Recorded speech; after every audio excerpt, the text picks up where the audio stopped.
one of the things I realized also early on was how unique the people had to be physically, in their personality, all aspects. And I want to tell you a little bit about one way I learned some of that is from reading. And anybody who wants to be a writer, hopefully you're doing a hell of a lot of reading as well. And this is actually, behind me, is my shelf of my narrative nonfiction shelf of books that I read mostly during the course of writing this book. I tried to read all the classics of narrative nonfiction. Luckily, it's not an art form that's that old. And I actually pulled off the shelf several that I want to just touch on briefly. That I got here, The Perfect Storm, which I thought was a brilliant, amazing, short little book. The all-time classic in cold blood, deservedly so. I'm not a fan of Norman Mailer's Executioner's Song. I loved Longitude. Incredibly efficient. Look at the size of this. Teeny little book tells an amazing and wide sweeping story. Brilliance, a lot of brilliant stuff in The Devil in the White City. And now here's an interesting case that I learned a lot from. Black Hawk Down. Mark Bowden's a really great writer. He does a lot of things brilliantly, and I was really impressed by this. But I want to talk about one thing that I wasn't. Not to knock the book, but to illustrate a point and show you how I can learn both good and bad things, and how I did from some really wonderful books. Now in this, he juggles several different storylines, and I think it's been several years, but I think there's 4 different groups that are pinned down in the city, or one is a caravan of trucks trying to get through the city to the Black Hawk that's been shot down.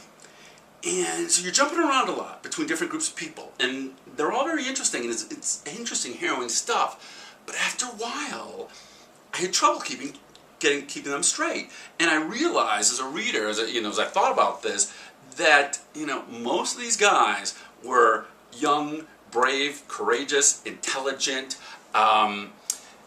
Guys who were part of special forces units of one type or another, whether Navy SEALs, Special Forces, Rangers, so forth. Great, brilliant, at their jobs and their life and their personalities, but to some extent they were kind of all the same guy, or a really similar guy. So we would get back to this group and it'd be Captain whatever, and I'd be thinking, is he the captain who was like the brave, courageous, young, talented guy, or the other? It was hard to keep them apart. And I thought about that a lot as I had my list of characters, whether they were really all very, very distinguishable from each other. And the moment that you got back to a storyline, you remember exactly who that was.